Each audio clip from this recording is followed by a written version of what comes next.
Welcome to the Essential Libertarian, providing you the tools for self-governance. We got 2 shows in one day. I'm joined by my amazing co-host, Leighton Radner. He's just come back from Yale, so we're going to hear about that. His run for city council. We're going to get into a couple juicy stories. What's up, man? How was Yale? It was awesome. Technically, I've been back for a little while now, but I think I'm just now getting back into the swing of things. It was kind of a shock to the system to see so many people and stuff like that, but it was a blast. I showed up the day the event started, so I kind of had to rush from the airport to the hotel, or at least I thought I had to rush, and then it turned out that everybody showed up a little later than me anyway. So they put me in a room. And they put me in a room that was supposed to be for another group because my room wasn't ready. And then by them doing that, inadvertently, I ended up not having a roommate for the entire event. So everybody else ended up with 4 people to a room, and somehow I didn't have anyone else in my room. And it was all because I think they put me in the room early. So that was really nice. But I got to meet Nick Ashley. He was actually the first person I came to. And I think I was the first person to recognize him too. I saw him post on Twitter about it.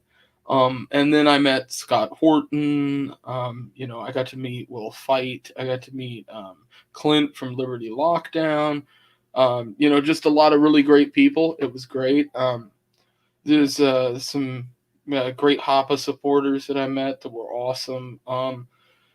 Some good Republicans too. There was a lot of younger Republicans there, a lot of kind of Christian conservative-ish kind of people, or kind of religious backing, because it's a lot of the conservative groups in the college run deep with kind of religion and that kind of thing. And so those guys were great. Some of them had some disagreements with me on some certain things. I got in a pretty great debate on they made this horrible, it was not the greatest app for the event, and it wasn't Yale's fault. They don't own the app. It's just whatever this app was not great. But they would have these debates on it, and one of the debates was talking about should we give aid to Israel, and I got in a 45-minute long debate with this conservative dude who was at the event, and then eventually saw him, and it's he was nice, but it's just debating with people online versus in person, and you get to see their personality shifts and stuff. But I got to meet a lot of people, and it was just a blast. It'd be cool if there was a drug war debate too, but I always find it interesting with the aid debate, because they're like, let's give aid. I'm like, we're 30 trillion in debt. How much aid do you eventually one day you're like, let's give. We don't have any aid. And ultimately, the question that I ended on in that debate was, I asked him, quite frankly, in your eyes, what gives the United States government the power to take money from you and give it to another country? And he couldn't, answer that question. He just goes back, and it's like, so then we're done with this argument, because any argument you make past this point means not only are you subjugating the Constitution as a conservative, which I think there's a lot of conservatives who would quite literally beat you up for doing that. It seems like you immediately lose your argument. It's like, what gives them the power to do this? It's very kind of punching, kind of poignant. And I think conservatives, it's interesting to see conservatives or anybody who's in favor of aid, foreign aid. They always have to be like, yeah, I want to help this country. How are we going to do it? Well, they have to take money. How? Well, they have to tax you. Oh, do you like taxes? No.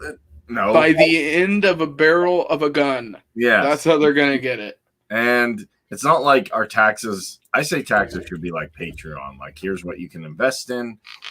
And you should be doing that to private companies, not the government directly. Yeah. See, and we talk about this in my small town. It's like, our roads are god-awful because the city handles it. Not only does the city make contracts, but then they're the ones that get to pick the companies. Well, that's favoritism. They're always going to pick the companies that give them the most, help along the way, or that, pad the pockets of the people that are involved.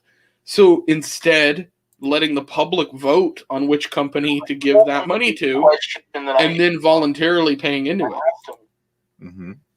But here's the thing. You can do it private companies. You could do it in a minarchist system.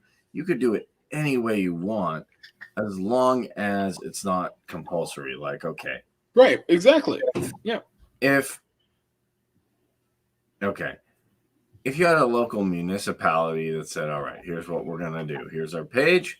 Here's where you can donate. You can donate, this much to, let's say, coffee, flyer, all that stuff. And you can do this so much a month. And if you can't, you can drop off. If you donate to so much, you can maybe get extra perks or services or something like that. Right.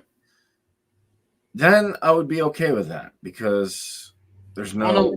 On a local level, I don't see an issue. Yeah, on a local state. I don't, nothing countrywide. I don't want any federal anything. Well, I don't want the federal government to exist. So yeah, exactly. Right. And that's what I'm getting at. And I'd rather do the donations to like state and local voluntary, and I'd be fine with that. That to me would be pretty close to what we want. And then you can still do stuff like Chiron, like I was showing you before. So that's cool. Yeah, I'm also excited to hear like Scott Horton, what he talked about. You also met Jack Lloyd too. And yes, a philosopher. Yeah. Yes, please. Jack was awesome. He posted my photo. He took a photo with me. They sat behind me at one of the speeches, and so they took a photo with me and put it up on Facebook, and so that was cool. I got to get a photo with them. I got to get a photo with Glenn Jacobs Kane, who gave a really cool speech. I got to get a photo with the great Tom Woods, which obviously to me is like... Did he have the Hawaiian shirt on? No. So actually, you know what? No. 1 second. We're going to throw some shade here at Yao for a second. Because when I got to the event, there was a great guy at the event named Jack O'Connor. This guy was awesome. He was nice to everybody I saw him interacting with. He was just a genuinely good dude. And I got to meet him and shake his hand. He was nice. This dude was wearing a nice shirt and a kilt. Not a disheveled look at all. He had a very, kind of formal look to him, in my opinion. And there were people that were underdressed compared to him. We talked about this briefly, me and him, about the fact that, it is formal wear. Like, just technically speaking, that is formal, that is formal. And they asked him to leave the ballroom, and kicked him out of the ballroom. And there were 2 other people that I spoke to at the event that got kicked out of the ballroom for things that I think are just asinine. I mean, it's like, for you to have an event of libertarians, and there's Ron Paul and Tom Woods and individuals like this speaking, you have to assume that some of the individuals that are going to show up might want to express themselves in something other than a suit and a fucking tie. I'm sorry to swear. But we haven't hit 1,000 yet, and then we'll just bleep it. I'll just be like, hey, just say fire trucking. Go through this afterwards. You'll have to censor it. But no, I just have a point of view that the guy looked good in my book, and he was a nice guy. This is a dude who was walking up and hugging people and discussing stuff with people. It just seemed insane to me. Unicorn Daddy was there. Justice George Washington, which was great. It was a great event, but he was not there. No, not Merman. Spike. So this is some more shade to throw at Yao. Spike Cohen did not get invited to this event. What? Yeah, Spike fucking Cohen, like the libertarian. Listen, here's the deal. I am not a huge Jo Jorgensen fan. That is just the truth. I had some disagreements with some of the things that she did in her campaign. But Spike is an awesome fucking dude. And I met Spike in person. I got to meet him when he came to the Gold Rush event in Wasilla, Alaska. And I'm sure he remembers me. I've talked back and forth with him on Facebook a bit. You know, he was such a nice guy, and he really is exactly how he seems in his shows and in events. Just he is the same in person. He is very energetic, but also just calming. He's, he just goes off and talks about these things, and he knows what he's talking about. He is a real, libertarian, and he's a valuable asset to the things that we're doing. So it just seemed off the whole campaign. So to see him not be invited to an event where, again, Tom Woods is speaking, Ron Paul is speaking, all these people are talking. Dave Smith was not there. I'm actually not sure why. Again, it seems like somebody they should have had. And a matter of fact, the girl who was hosting the show is a comedian. So it just didn't seem right. Maybe he was doing Freedom Fest and it was too close together, but that's like a month apart. It seems like he could have been there. I don't know whether he was not invited either. Maybe there was something there. I know Eric Brakey, who I did get to meet, and I actually like Eric, but I know he's involved with them, and I know him and Dave debated, but that was a pretty friendly debate. So, Michael Malice, by any chance? I don't. No, but Michael Malice will be at Tom Woods 2000, so, and I am going to be buying platinum and the whole 9 yards, so I am going to get to hopefully meet Michael Malice, and I am pumped about that because that dude's awesome. And I'm ordering his book when I get my next paycheck too, because I'm going to read that. And I want to get the audiobook too. Yeah. Very cool. Yeah, that sounds like a blast, man. It sounds like, okay, fine. There were a few people I'm wondering, like, why weren't they there? But it's not a big, overall, it's not a big deal because you had fun, you learned stuff. Overall, the event was great. Ron Paul was there, so it's going to be a good event regardless. Talking about Ron Paul, the way that they had Ron Paul enter his speech was magnificent. So the way that the schedule was lined up, you had Tom Woods going on, and then you had Ron Paul directly after him. And people had been talking back and forth because a lot of the people in the Mises camp knew about, Tom being really sick and things like that going on. And so we didn't know whether Tom was going to be there in person. And then he was. And so we were all excited. But then the question came up, is Ron going to be here in person? Because Snowden had done a video call-in. He's the only person that I think did that. But they kind of positioned him in a way that they could leverage it against the audience, right? Because they kind of trick you into thinking maybe Ron Paul isn't going to be here and he's just going to call in. And then Tom Woods goes up on stage and he does his speech. He gave this awesome speech about giving speeches. I've actually heard some of it before, I believe. And then he says, we're going to have Ron Paul come out. I'm, happy to introduce him. And he is going to be joining us via video. And everybody kind of groans in the crowd, kind of universally. And then Tom, kind of stands off to the side and the screen comes on and the room goes black. And it's Ron Paul sitting at the desk for the Ron Paul Liberty Report. And he's like, hello, YL 2021, Revolution 2021. And right about then, the whole room goes black. The screen goes off. Some hacker code comes up on there.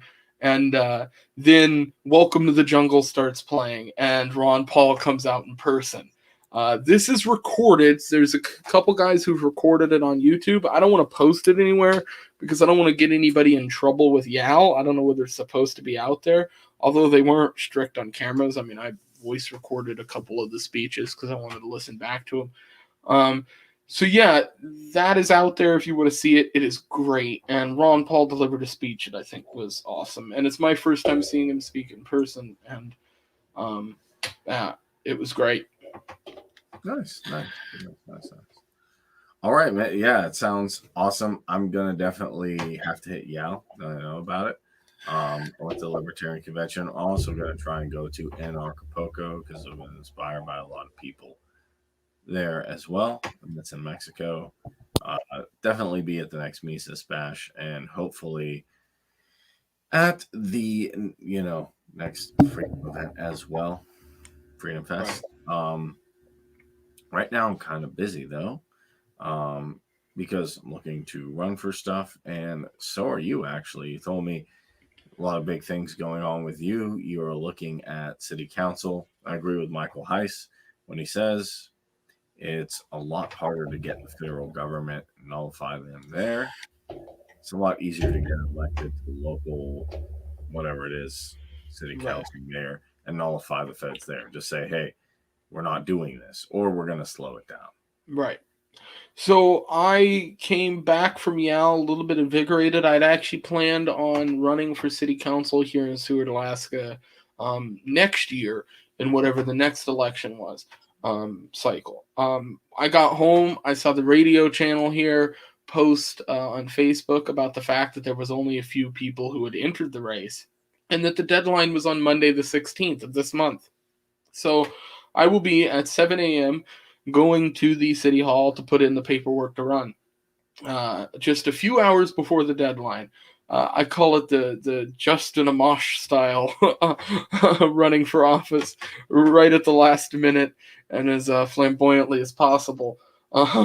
But you know, I want to run because, in my opinion, we had lockdowns put on us, and I talk about this in a speech that I'm kind of planning for my announcement. But in July 1st, 2020, our city council put through Emergency Ordinance 2020-008. And you can look that up if you want. Anybody who's outside of Alaska wants to learn what it is I'm talking about, you can literally just Google search Seward, Alaska Emergency Ordinance 2020-008. And it'll come up right there from the city of Seward. This was an order that restricted gatherings to 20 people, made it so you had to wear masks when you were in any building open to the public, which is virtually pretty much every building that isn't residential, because they're all open to public. Your children were required to wear masks in school under this very same restriction that the city council voted in favor for. And they did it unabridgedly. These people were in the city council meeting, which, for the record, anybody can go watch. The YouTube channel, City of Seward. They have a YouTube channel, and they post the videos of the city council meetings.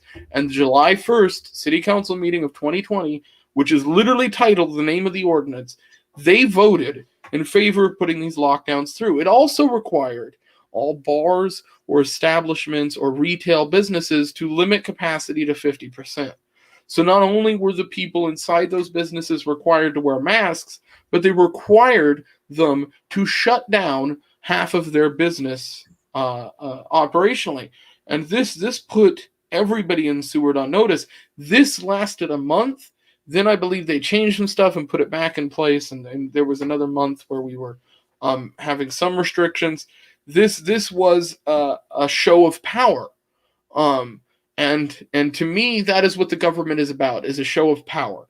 So, like, you know, I talked to you before we went live.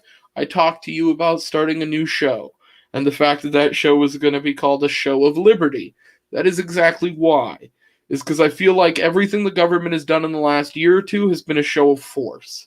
And so I think people on our end of the fence need to be doing the opposite, which is a show of liberty. It's a show of we have the freedom to do what we want to do. Yeah, well, awesome. Congratulations on that. I would love to hear their justifications, although their head would make me spin probably. Yeah. And I will be attempting to record everything I do leading up to the city council. I have a camcorder and stuff. I'm going to try to get as much footage so I can put it up places, and I'm sure I'll talk to you about that stuff. Maybe we can even like go over clips or something like that. Yeah, I'll help you with editing if you so desire, and anything else.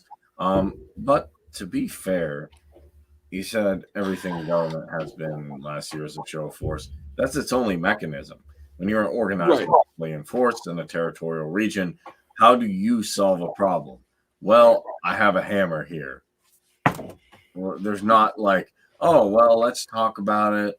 If I negotiate this way, then maybe I can get a better deal. I can figure out something. Their way of social cooperation is I'm going to use some type of force, whether that's soft, like threats or trying to push you or trying to bribe you, or just straight up using force. That is unfortunately their method. There is not really another method. I know on the free market, it's like, okay, let's use persuasion. Can we make a better product? Can we use a better method? Can we try something else? And that's why, as far as I'm concerned, the free market has failures, has horrors, it has a lot of bad things that happen. I'm not saying there are no market failures or it's perfect. As you can see, people got thrown out of a ballroom for not having it. So, not perfect. Obviously, I can say that. That was even my rationalization in Afghanistan is this is a bad situation. But Right. there could be something else that's much worse. I would always take decentralized people interacting on a voluntary basis. Just about 9.9 times out of 10, as opposed to an organized monopoly that says this is how you do it. Because government's always a show of force. If they didn't do that, they wouldn't be government. They'd be the free market. Because the free market doesn't have to use any type of violence to convince you. It either does or it doesn't. It either does the product or not. That's not and I think Murray Rothbard, kind of laid that out great in Anatomy of the State, which I think is, I'm sure yeah, absolutely. And we saw Jack Dorsey tweeting about that. That's my maybe my homie. See, here's the hard part. And I'll pull that up. I don't want to jump to conclusions because some people are like, oh, well, he's just doing it for whatever reason. Oh no, I think Jack, coming from the Mises Caucus perspective, we all kind of were around when Jack followed the Mises Caucus on Twitter, and so I think that Jack has a tendency to look at a lot of political philosophy. I think he just might be economically close to us. It just might not be that he's politically close to us. Okay, certainly, we can kind of separate those two things. To be fair, I came from I had a weird thing. I never fell for the Marx or the socialist stuff, but I was always into anarcho-punk because they were anti-war, anti-race, like a lot of bad things that were happening in my hometown. They were against, and I liked them. Now, anarcho-punk, anarcho-feminism, anarcho-pacifism are not necessarily economic systems. Right, exactly. The only three that really can constitute an economic system, maybe 4 or 5, actually, I should say, are anarcho-capitalism, anarcho-communism. Syndicalism is kind of an economic system. Primitivism, you could say, is, although it's more of a lifestyle. And then you have like mutualism and agorism. So, speaking of which, I did meet a couple agorists at Yale, and they were really nice people. I've had some discussions with a few agorists online that were not friendly, to say the least.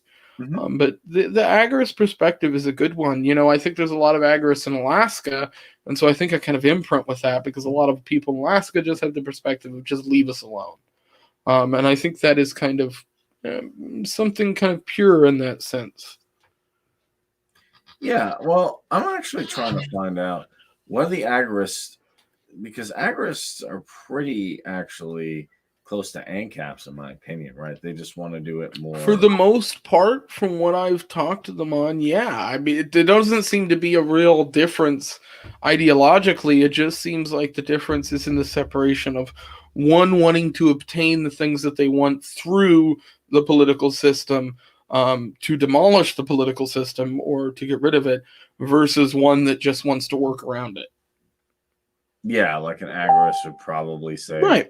Well, Kareem, I don't know about decentralizing, the federal government, the states and stuff. I want to establish my own farm and I want to, right. This and I want to grow this. They might say from the very beginning of that argument that they don't care what the state is doing because they're just not going to pay attention to it. They'll just work around it. I don't care what the state's doing. I'm going to sell my lemonade. I'm going to sell this. I'm going to. Yeah, I think you could argue that in a way Amish are agorists for the most part, because I don't believe they really get involved in politics too often. Yeah. And if that is the case, then they would be mostly agorist, because they're just living their lives, doing their thing. No one bothers them. They don't bother anybody. End of story. Yeah, I would argue that they're agorists. So I don't think agorists are a bad thing. I don't think mutualism's a bad, or panarchy's a bad thing, because there are a few cases that I've seen when I looked at Noam Chomsky and other people where that type of society works. I don't want to live like that, but if you can make it work, you can make it work. Regardless, I'm sticking with my big thing is let's get Inc. Regardless of trying to reach out to Republicans or ANCOMs, though, it doesn't seem very good to me. Let's get mutualists, agorists, minarchists, classical liberals, paleos, and ANCAPs to work together. And then I think we can make a big change within our own quadrant in that. Yeah, well, if everybody right now who listened to this show, listened to Dave Smith's shows, listened to Tom Wood's shows, listened to Jack Lloyd and The Philosopher and all these people, if they all who over 18 ran for office tomorrow, the Libertarian Movement would be 15 to 20% larger than it is right now. And that is the truth. If everybody took this shit to heart and actually did a city council run, ran for legislator in your state, ran to be a representative of some kind, ran for a school board, hell, run for literally anything. If everybody did that in the Libertarian Movement, we would not be in the place we are right now.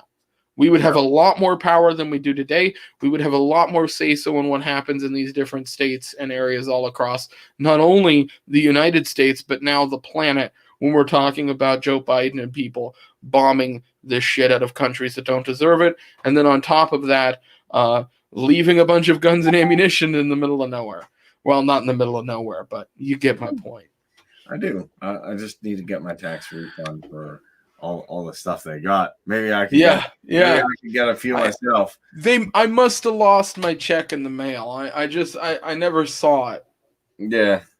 If they make a movie about this, they have to call it, instead of "Dude, Where's My Car?" "Dude, Where's My Abrams?" I just left it there. I couldn't. I can't seem to find my ballistic missile. I just don't know where I left it. Where did my javelin go? Yeah, wasn't Biden on television telling us that we need nukes and jets, and then he just gave them to them? That's where our nukes and jets went.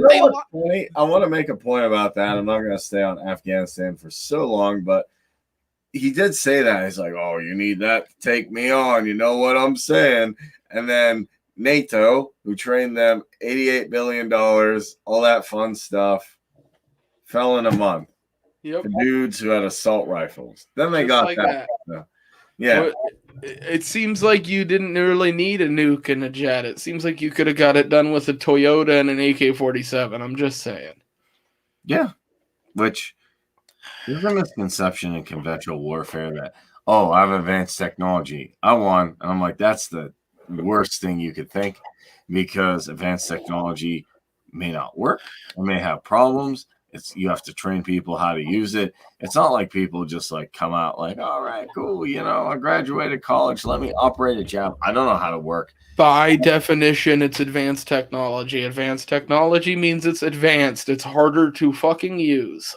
Yeah. All these people who do joke I want what they have. The hard part is you probably don't know how to use it. I know how to use an AR-15. I know how to use an AK-47. I'm pretty sure that I could figure out how to use an RPG. I do not think I can fly an F-150 jet. I don't think that either. I don't think I could figure out a Black Hawk right off the bat, or they had javelins.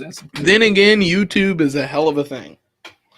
Yeah, but you probably want a good instructor instead of just hey man, how you tell me this? I'm like, oh boy. Hey, I'm speaking to the rural American folk out there.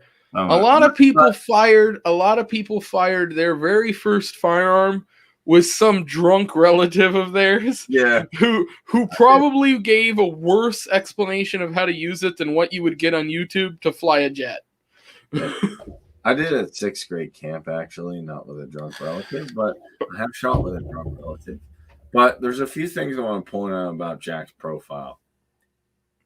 Bitcoin's right here. Right. Okay, fine. That doesn't necessarily mean you have it doesn't necessarily mean you have a stance on anything, but it's interesting. He's posting a lot of Bitcoin related stuff, a lot of crypto related stuff. He's posting about Cuba's Bitcoin revolution. Okay, fine.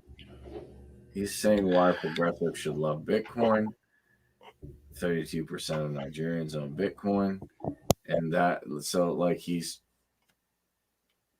I'm not going to say he's necessarily like pushing libertarian stuff, but then he posts Anatomy of the State right here. He posts Edward Snowden. It's hard to tell. It almost appears like somebody who went on a YouTube rabbit hole and started tweeting about it in the middle of the night. I think that it is ultimately a great thing. I think that I know a lot of people are trying to draw lines here. Also, another relevant thing here. Mm-hmm. The Twitter follow button has changed, and it is the most infuriating thing on the planet. I don't know if it's done it for anybody else. I saw a couple people tweeting about it. Yeah. But on your phone, it is now swapped the colors. It is the most irritating thing ever because I think that all the people I follow, I no longer follow. No, I think Jack has been pretty clear throughout some of the things he's done on Twitter and different social media platforms that it appears that he cares about economics in a way that most people don't. And maybe he doesn't align politically with us, but at least on economic issues, he seems to have some idea of where it is we're coming from. I don't think he would have followed the Mises Caucus if it weren't for that case. I don't think he would have been tweeting out Anatomy of the State if that weren't the case. So there has to be a reason behind these actions. So I think that to me, it doesn't matter what those reasons are.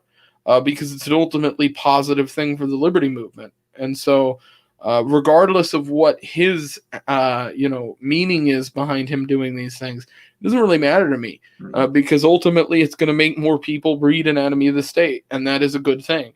I talked to a lot of people at Yale that I turned on to listening to the audiobook or reading it. And, same thing with Economics 101 and things like that. So I think that ultimately it's a positive thing only. There's no negativity here. If he wants to tweet out stuff that supports us, then great.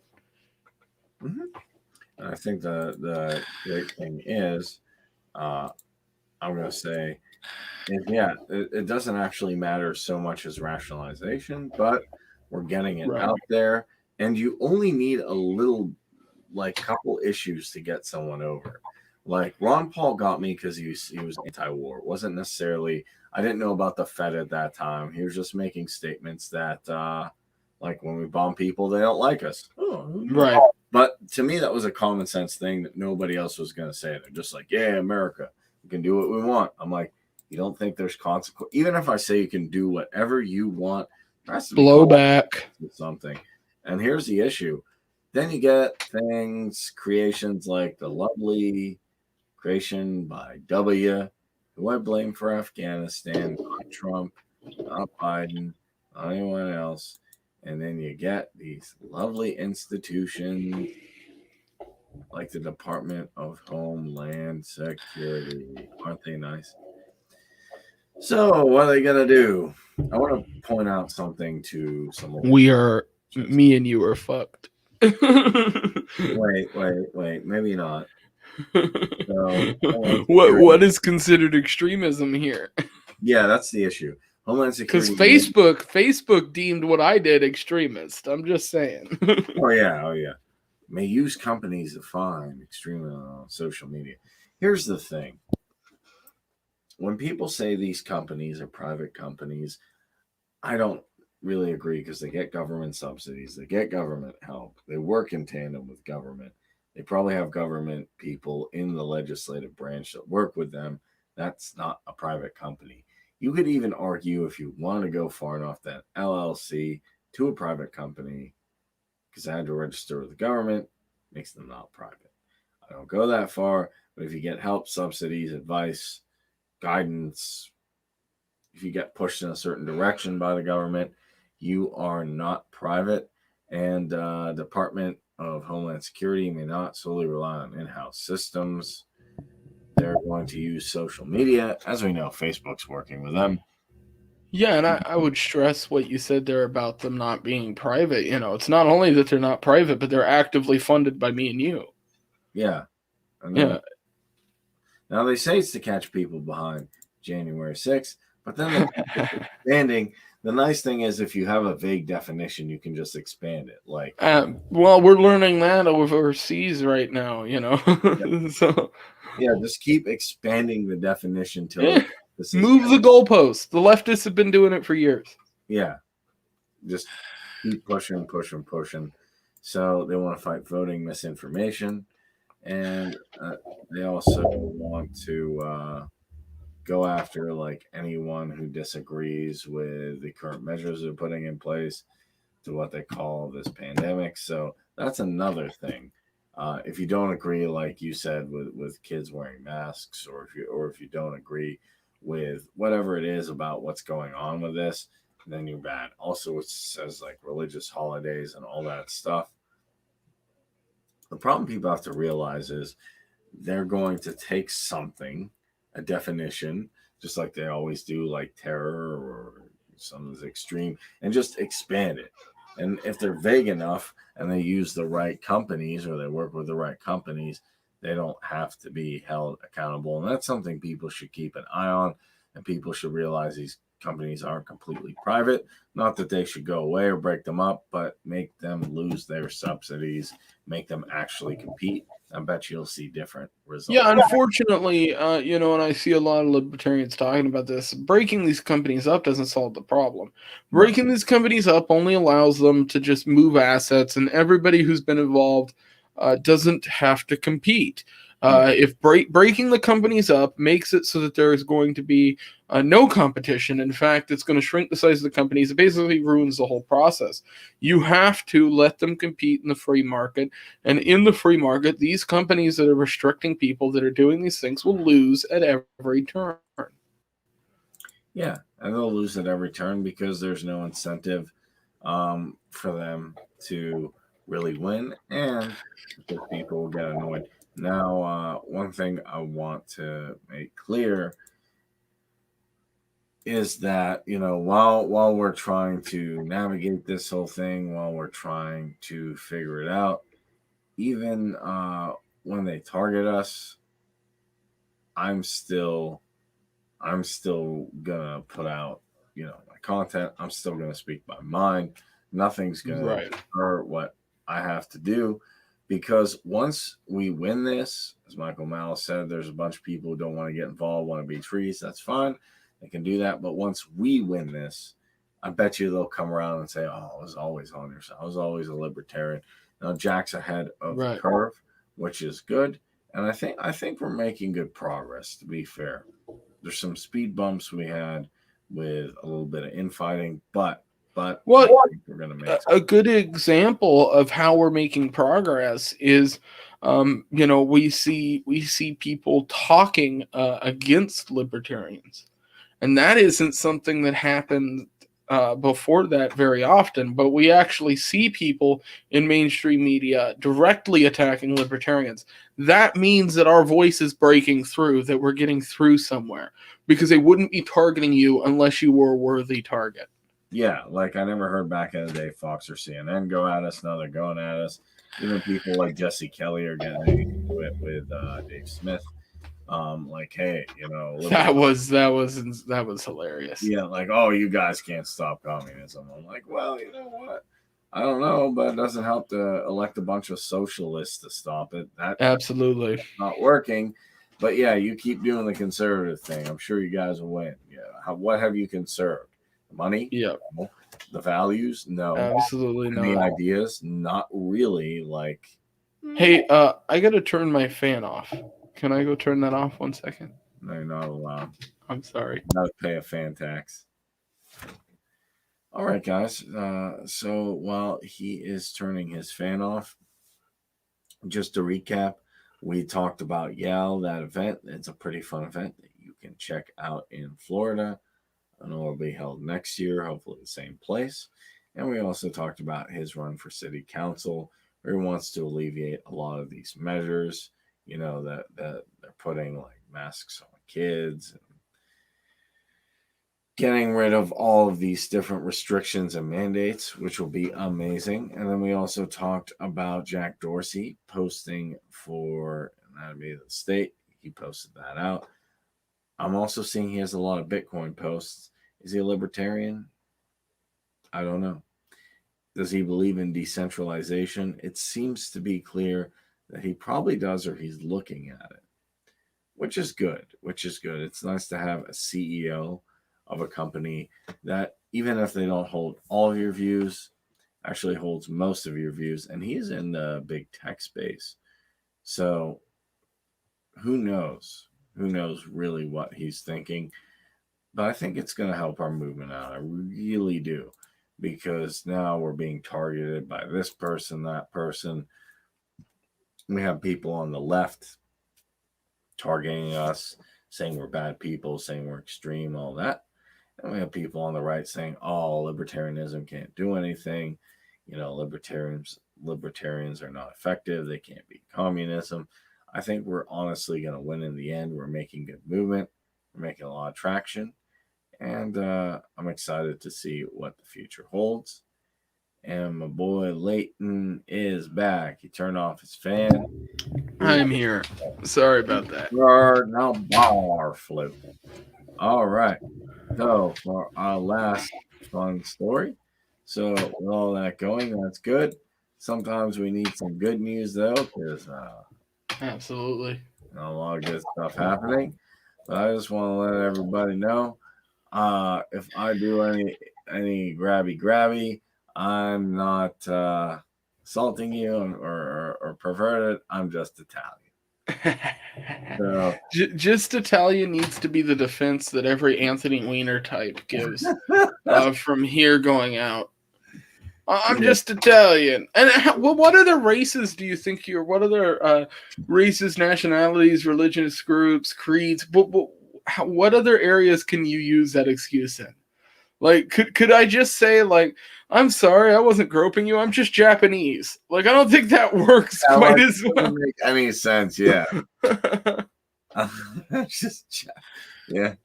It's an anime. But so the big thing is, he, as we all know, he resigned. Here's the problem I have. Like, the mainstream media makes no sense to me. They're like, there's a meme about it. Like, I'm okay with murder. That's fine. Put a bunch of people in nursing homes, all good.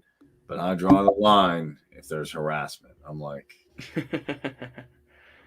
yeah, it just seems kind of ass backwards. This is a guy who killed thousands of people. Like, I mean, that's just the truth. Like, I know a lot of people on the left are like justifying it in a way, but most of the mainstream media has just shut up about that completely because they now get to focus entirely on the fact that the dude touched women's asses. And that is horrible, and he should be punished for that if he did it. And the investigation found that he did, so I think there has to be some truth to it, obviously. But what is far more worse than that, I think we can all agree, are thousands of elderly people being dead. I think that there's no contest, man. I don't think there's no contest because, like, one's a violation, a very bad violation of the NAP. One, I can, like, I'm not justifying it, but like, that's something. Okay, fine, just get rid of him. Just right. I mean, heck, you can impeach him over the sexual allegations and those things, but you put him behind bars for murdering thousands of elderly. Yeah. So one good thing I'm seeing is the New York Assemblyman Ron Kim said that, and Democrat too, I'm glad Democrats are sticking to this, dude. Says Awesome. that lawmakers should go forward with the impeachment of Cuomo, despite his resignation after he withheld data on the Rona and some statistics and nursing. Oh, so he is talking about the nursing home thing. Okay. I mean, they are. So Yeah. I don't know. We'll see. The hard part is with a lot of these people, they get off. They're like, well,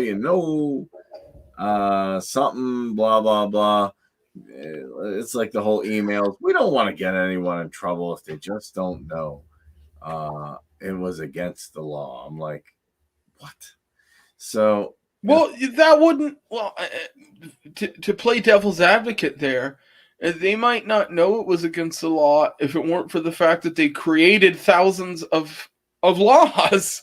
Like, Stossel in his videos on YouTube always portrayed that great, where he would show the stacks of paper. yeah, And he's like, this is the rules and regulations. These are the laws that they put in just this year.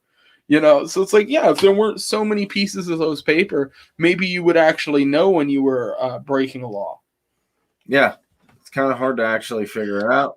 But in Hill's TV Rising, Kim said the impeachment should proceed so we can get the truth about whether it was motivated to defraud the public to chase down a 5.1 million book deal. That's a lot of Bitcoin. That's what the timeline reflects. The public deserves the truth.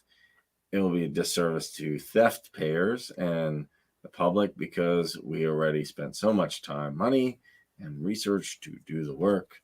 She's also part of Queens, added that it should be a criminal fraud to lie about life and death data. Yes, thank you.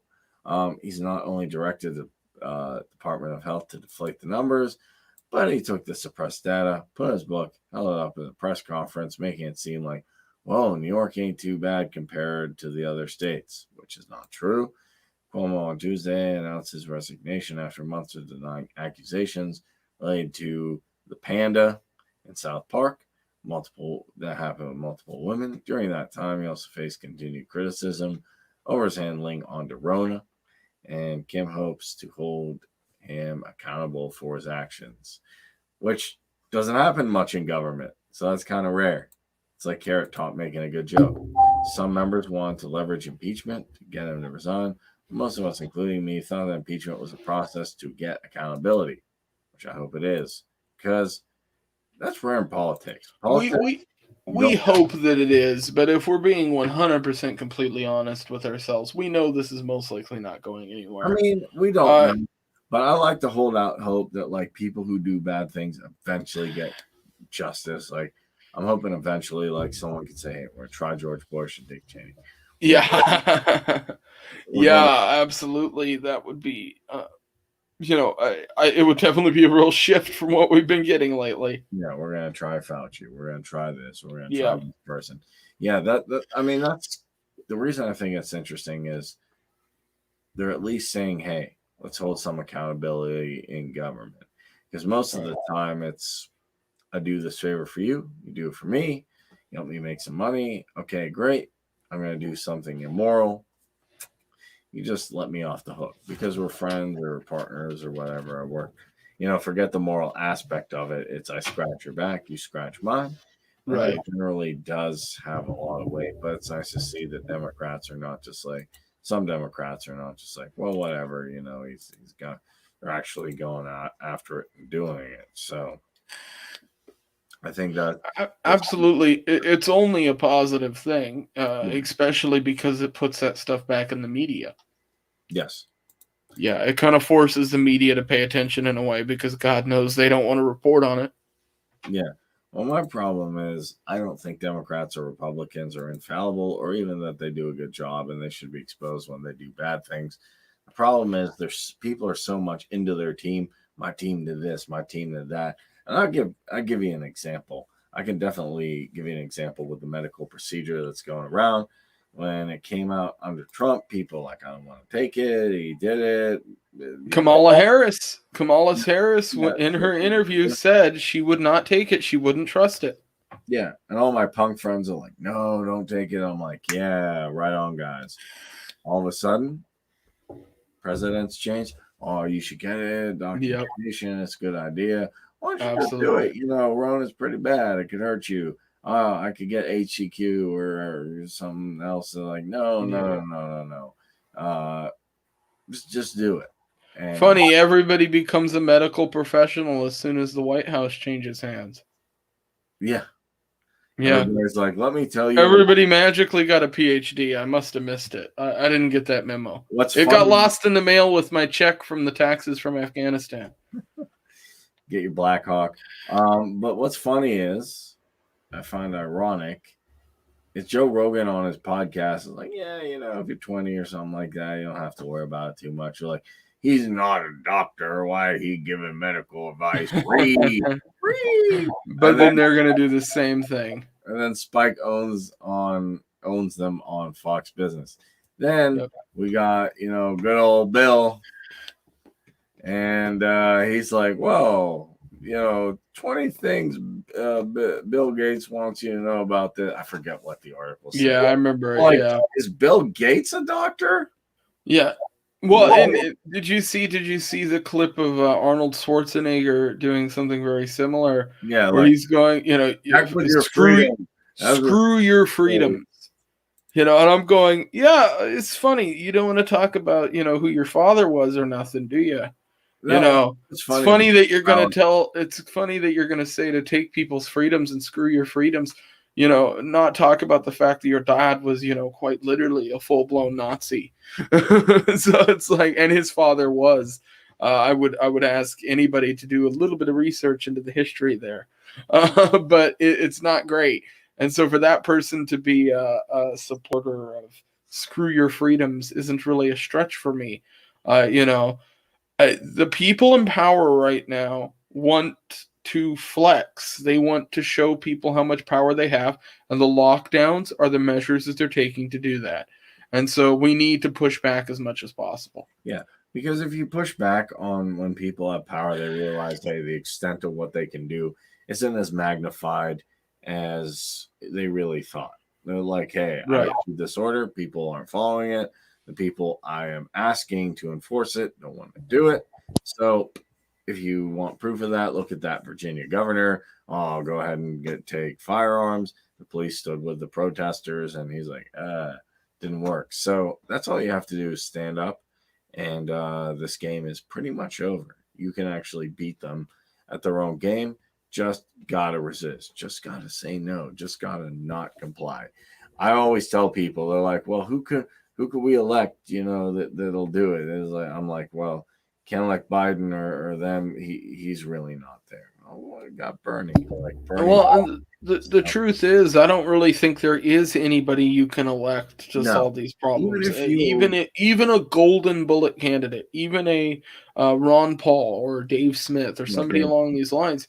There are certain things that have been baked into the system at this point that are not really removable by simply mandating it away or red pinning it or whatever you want to call it. It's going to take a complete and utter shift of not only culture, but the education that people are receiving has become so poor in the sense that it doesn't actually educate people on what's actually happening in the world and what's happening politically, what's happening overseas, what our military is doing. You know, once people's minds get open up to that, then we will see a change. But it's not going to be done strictly through the White House. It's not going to be strictly done through local government, even what I'm doing. But although doing those things will ultimately be the thing that helps people become knowledgeable about the movement. Yeah, you know, I think we'll do it. Some guy held up a sign. The only way to really end this, even if you had Dave Smith, Rand Paul, Thomas Massey, they could do some stuff. But the real way to end this problem for most people around the world is mass non-compliance. Absolutely. What are you going to do? And then take that further. What are you going to do if people say no to the next? It's throwing your hands out. It's throwing your hands up and saying, you've pushed me too far. I just can't do this anymore. Exactly. And there are really not many opportunities where people will get an opportunity to do that in a really impactful way in their life. But when you do get the opportunity to, take that opportunity. Yeah, take the opportunity. Because it doesn't happen very often. Yeah, take the opportunity where it comes. Say no. Don't comply. You don't have to do something just because somebody told you to, or it looked good, or all your friends are doing it. Like when this thing was going around, people are like, well, now we know all the people who said like, oh, all my friends are doing it. Well, if all your friends are doing it, would you do it? If all your friends jumped off a bridge, would you? I don't know. Well, now I know who would. And the problem is that some people I wouldn't have thought of. But that doesn't matter because there's mass non-compliance, as we covered it. You know, France, Ireland, Germany, Romania. Now I'm seeing Cuba. If you just say no, just tell them I am not going to play your game. This problem will be solved, and that's where I want to leave people. Mass non-compliance is the only way to make a fundamental change. Don't wait for someone to elect. Don't wait for someone to come save you. Ain't nobody coming. Not anybody, even on the libertarian side, because there's constraints there. You can save yourself. Just say no. Just don't comply. If you can, do not comply. And that's mainly all I got. So I want to wish Leighton the best of luck in his city council run. We're getting some good clips from that. He had an awesome time in Yale, so check that out. Mises Bash and Anarch Poco. And guys, if you're looking forward to keeping the Ron Paul revolution going, as Leighton saw Ron Paul, super inspired by him. I think a lot of libertarians, almost all the ones I meet, are inspired by Ron Paul and what he has done. We want to keep that revolution going. So you can go to lpmisescaucus.com. That's lpmisescaucus.com.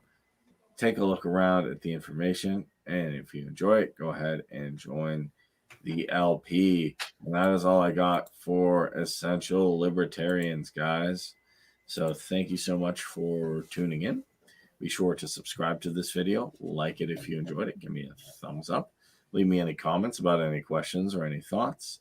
And hit that notification bell to know when I post more videos. Thanks for watching the Essential Libertarian, giving you the tools you need for self-governance. See you in the next video.